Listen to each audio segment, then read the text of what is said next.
안녕하세요. 새로운 한 주도 주님의 은혜와 평강이 여러분의 삶 가운데 가득하기를 축복합니다.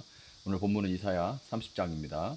주님께서 말씀하신다. 거역하는 자식들아, 너희에게 화가 닥칠 것이다. 너희가 계획을 추진하지만 그것들은 나에게서 나온 것이 아니며 동맹을 맺지만 나의 뜻을 따라 한 것이 아니다. 죄에 죄를 더할 뿐이다. 너희가 나에게 물어보지도 않고 이집트로 내려가서 바로의 보호를 받아 피신하려 하고 이집트의 그늘에 숨으려 하는구나. 바로의 보호가 오히려 너희에게 수치가 되고 이집트의 그늘이 오히려 너희에게 추욕이 될 것이다. 유다의 고관들이 소안으로 가고 유다의 사신들이 하네스로 가지만 쓸모없는 백성에게 오히려 수치만 당할 것이다. 너희는 이집트에게서 아무런 도움도 유익도 얻지 못하고 오히려 수치와 치욕만 얻을 것이다. 이것은 네겝의 들짐승들에게 내리신 경고의 말씀이다. 유다의 사절단이 나귀 등의 선물을 싣고 낙타 등의 보물을 싣고 거친 광야를 지나서 이집트로 간다. 암사자와 수사자가 울부짖는 땅, 독사와 날아다니는 불뱀이 날뛰는 땅, 위험하고 곤고한 땅을 지나서 아무런 도움도 주지 못할 백성에게 선물을 주려고 간다. 이집트가 너희를 도울 수 있다는 생각은 헛된 망상일 뿐이다. 이집트는 맹모스는 라합일 뿐이다.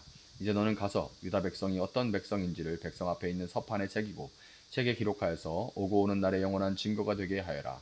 이 백성은 반역하는 백성이요 거짓말을 하는 자손으로서 주님의 율법은 전혀 들으려 하지 않는 자손이다. 선견자들에게 이르기를 미리 앞일을 내다보지 말아라 하며 예언자들에게 이르기를 우리에게 사실을 예언하지 말아라. 우리를 격려하는 말이나 하여라. 가상현실을 예언하여라. 그 길에서 떠나거라. 그 길에서 벗어나거라. 이스라엘의 거룩하신 분 이야기는 우리 앞에서 제발 그쳐라 하고 말한다. 그러므로 이스라엘의 거룩하신 분께서 이렇게 말씀하신다. 너희가 이 말을 업신여기고 억압과 사악한 일을 옳은 일로 여겨서 그것에 의지하였으니 이 죄로 너희가 붕괴될 성벽처럼 될 것이다. 높은 성벽에 금이 가고 배가 불룩 튀어나왔으니 순식간에 갑자기 무너져 내릴 것이다. 토기장이의 항아리가 깨져서 산산조각이 나듯이 너희가 그렇게 무너져 내릴 것이다. 아궁이에서 불을 담아 낼 조각 하나 남지 않듯이 웅덩이에서 물을 퍼낼 조각 하나 남지 않듯이 너희가 사라질 것이다. 주 이스라엘의 거룩하신 하나님께서 이렇게 말씀하신다. 너희는 회개하고 마음을 편안하게 하여야 구원을 받을 것이며 잠잠하고 신뢰하여야 힘을 얻을 것이다. 그러나 너희는 그렇게 하기를 바라지 않았다. 오히려 너희는 이렇게 말하였다. 그렇게 하지 않겠습니다. 우리는 차라리 말을 타고 도망가겠습니다. 너희가 이렇게 말하였으니 정말로 너희가 도망갈 것이다. 너희는 또 이렇게 말하였다. 우리는 차라리 날랜 말을 타고 달아나겠습니다. 너희가 이렇게 말하였으니 너희를 뒤쫓는 자들이 더 날랜 말을 타고 쫓아올 것이다. 적군 한 명을 보고서도 너희가 1000명씩이나 도망가니 적군 5명이 나타나면 너희는 모두 도망갈 것이다. 너희가 도망가고 나면 산꼭대기에는 너희의 깃대만 남고 언덕 위에서는 깃발만이 외롭게 펄럭일 것이다. 그러나 주님께서는 너희에게 은혜를 베푸시려고 기다리시며 너희를 불쌍히 여기시려고 일어나신다. 참으로 주님께서는 공의의 하나님이시다. 주님을 기다리는 모든 사람은 복되다.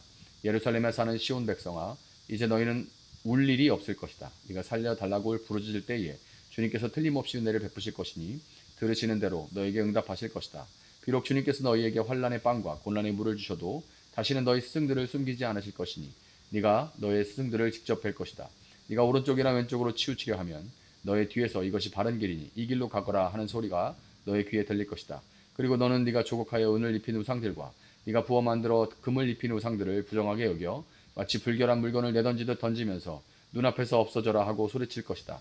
네가 땅에 씨앗을 뿌려놓으면 주님께서 비를 내실 것이니 그 땅에서 실하고 기름진 곡식이 날 것이다. 그때 너희 가축은 넓게 트인 목장에서 풀을 뜨실 것이다. 밭 가는 소와 나귀도 아무것이나 먹지 않고 키와 부삽으로 까부르고 간을 맞춘 사료를 먹을 것이다. 큰 사륙이 일어나고 성의 탑들이 무너지는 날에 높은 산과 높은 솟은 언덕마다 개울과 시냇물이 흐를 것이다. 주님께서 백성의 상처를 싸매어 주시고 매맞아 생긴 그들의 상처를 고치시는 날에 달빛은 마치 햇빛처럼 밝아지고 햇빛은 7배나 밝아져서 마치 7날을 한데 모아 놓은 것 같이 밝아질 것이다. 주님의 이름 곧 그 권세와 영광이 먼 곳에서도 보인다. 그의 진노가 불처럼 타오르며 노기가 치솟는 연기처럼 하늘을 찌른다. 그의 입술은 분노로 가득하고 혀는 마치 태워버리는 불과 같다. 그의 숨은 범람하는 강물 곧 목에까지 차는 물과 같다. 그가 파멸하는 키로 민족들을 까부르시며 미혹되게 하는 재갈을 백성들의 입에 물리신다. 그러나 너희는 거룩한 절기를 지키는 밤처럼 노래를 부르며 피리를 불며 주님의 산으로 이스라엘의 반석이신 분에게로 나아가는 사람과 같이 마음이 기쁠 것이다. 주님께서 맹렬한 진노와 태워버리는 불과 폭풍과 폭우와 돌덩이 같은 우박을 내리셔서 주님의 장엄한 음성을 듣게 하시며 내리치시는 팔을 보게 하실 것이다. 주님께서 몽둥이로 치실 것이니 아시리아는 주님의 목소리에 넋을 잃을 것이다. 주님께서 그들을 치시려고 예비하신 그 몽둥이를 그들에게 휘두르실 때에 주님의 백성은 소구 소리와 수금 소리로 장단을 맞출 것이니 주님께서 친히 아시리아 사람들과 싸우실 것이다. 이미 오래전에 불타는 곳을 준비하셨다. 바로 아시리아 왕을 태워 죽일 곳을 마련하셨다. 그 불덩이가 깊고 넓으며 불과 땔감이 넉넉하다. 이제 주님께서는 내쉬는 숨이 마치 유황의 강물처럼 그것을 사르고 말 것이다. 아멘. 자, 우리는 인생의 위기를 만나게 되면 본능적으로 더 효과적인 것, 더 강해 보이는 것을 붙잡고 싶어 합니다. 본능이죠. 눈에 보이는, 손에 잡히는 그런 현실적인 방법들. 예를 들면 자본주의 시대에는 돈이죠. 그리고 어떤 힘을 가진 사람, 어떤 기술, 그런 어떤 인맥 같은 것들을 우리는 의지하게 됩니다. 이스라엘도 마찬가지였어요. 오늘 본문에서 남유다 백성은 아시리아라는 거대 제국의 위협 앞에서 하나님을 의지하기보다는 이집트라는 강대국에 의지하려고 했습니다.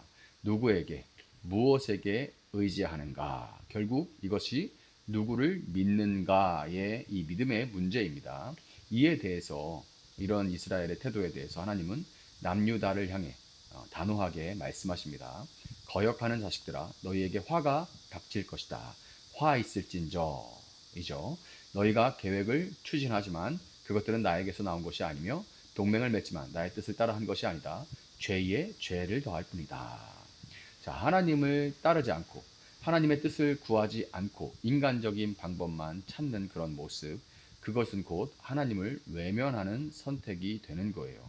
남유다가 의지하는 이집트에 대해서 7절에서 하나님은 이렇게 평가합니다. 이집트에 대해서 이집트가 너희를 도울 수 있다는 생각은 헛된 망상일 뿐이다.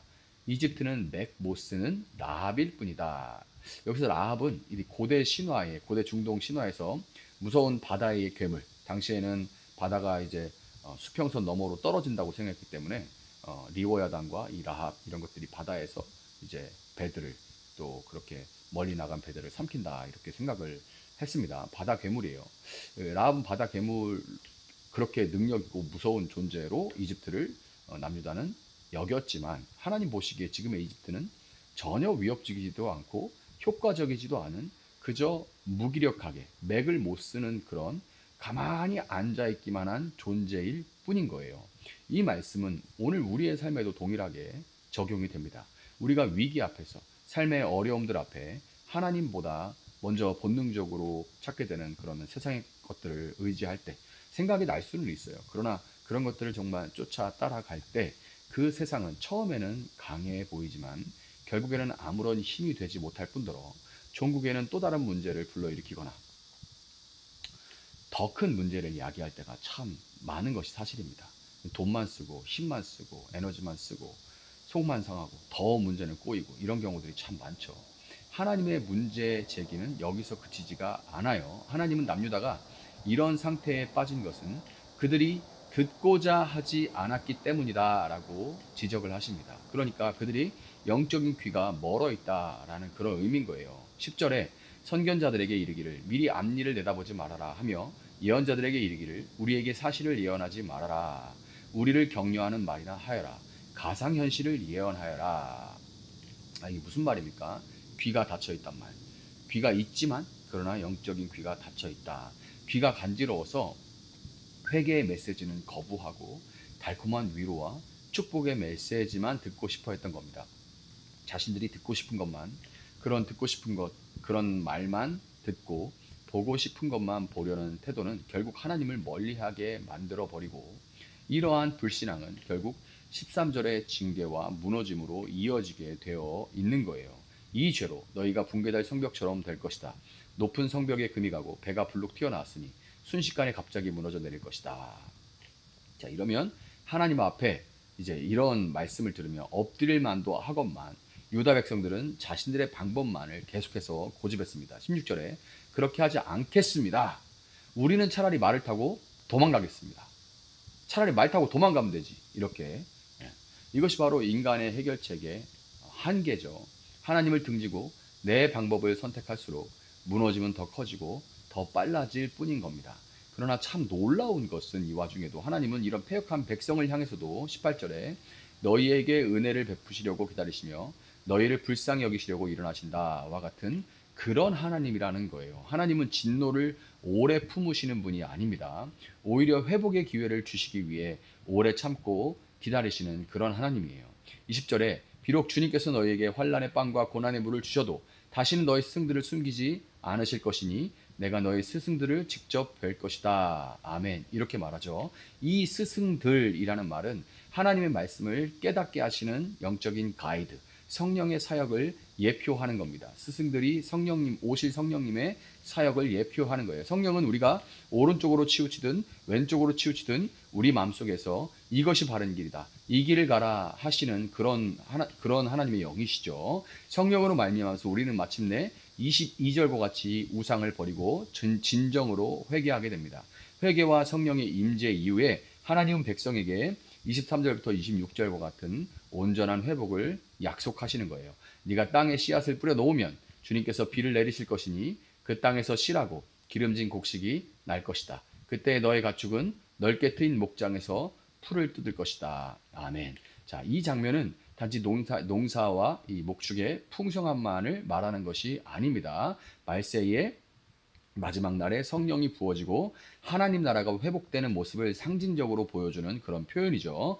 빛이 회복되고 양식이 회복되고 치유의 회복이 함께 주어지는 그런 모습이에요. 하나님 백성은 회복되는 반면에 그와 동시에 하나님 백성을 괴롭히던 아시리아, 즉 세상의 권세에 대해서는 최종적인 심판이 선포되고 있습니다. 33절에 이미 오래전에 불타는 곳을 준비하셨다. 바로 아시리아 왕을 태워 죽일 곳을 마련하셨다. 그 불덩이가 깊고 넓으며 불과 땔감이 넉넉하다. 이제 주님께서 내시는 숨이 마치 유황의 광물처럼 그것을 사르고 말 것이다. 아멘. 이 말씀은 요한계시록 19장에서 하나님을 대적하고 교회를 핍박하던 세력들이 불못에 던져지는 장면, 즉 짐승과 거짓 선지자가 유황 불못에 들어가는 모습을 통해서 온전히 성취되게 됩니다. 하나님의 심판은 두렵고 떨리지만 그 심판은 하나님의 백성, 곧 남은 자의 구원과 회복의 시작이 되는 거예요. 오늘 우리는 누구를 의지하고 있습니까? 눈에 보이는 세상의 어떤 구조, 시스템, 아니면 눈에 보이지 않는 하나님을 의지하고 계십니까? 눈에 보이는 세상의 어떤 시스템을 의지하십니까? 눈에 보이지 않지만 영원하고 신실하신 하나님을 의지하십니까? 하나님은 여러분을 오늘도 기다리시는 하나님입니다. 경고로 시작하지만 회복과 소망으로 마무리되는 오늘 본문과 같이 우리가 하나님께 돌아갈 때 하나님은 더 이상 숨지 않으시고 우리를 가르치시며 회복하시고 마침내 모든 악을 심판하시고 우리로 새하늘과 새 땅에 거하도록 하시고야 말 것입니다. 그러므로 기다리시는 하나님께 오늘 돌아갈 수 있기를 바랍니다. 그분의 인도하심을 따라 참된 회복을 누리는 여러분의 이 새날이 될 수 있기를 예수님의 이름으로 축복합니다. 잠시 기도하겠습니다. 사랑하시는 주님 감사합니다. 하나님은 길이 참으시는 분입니다. 하나님의 그 길이 참으심이 없었다면 우리는 오늘 이렇게 숨쉬고 있지 못할 것을 우리가 압니다. 하나님 기다리실 때에 세상을 의지하는 우리 마음을 돌이키고 세상을 향해 나아가던 우리의 손과 발을 돌이켜 다시금 주님을 찾고 주님을 향해 부르짖고 주님을 향해 나아갈 수 있는 저희들 되어줄 수 있도록 주님 도와주시기 원합니다.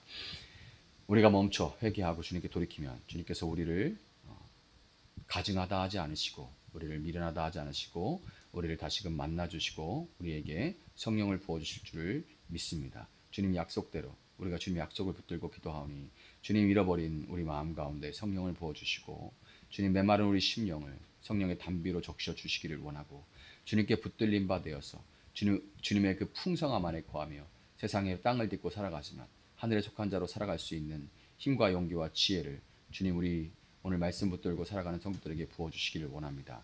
주님 이 시간 성령을 부어주셔서 정말 믿는 자답게 살아갈 수 있는 이 하루가 될 수 있도록 이 세상이 되어줄 수 있도록 주님 역사하여 주시옵소서. 감사하며 예수님의 이름으로 기도합니다. 아멘. 오늘 주신 말씀 붙들고 계속해서 기도합니다.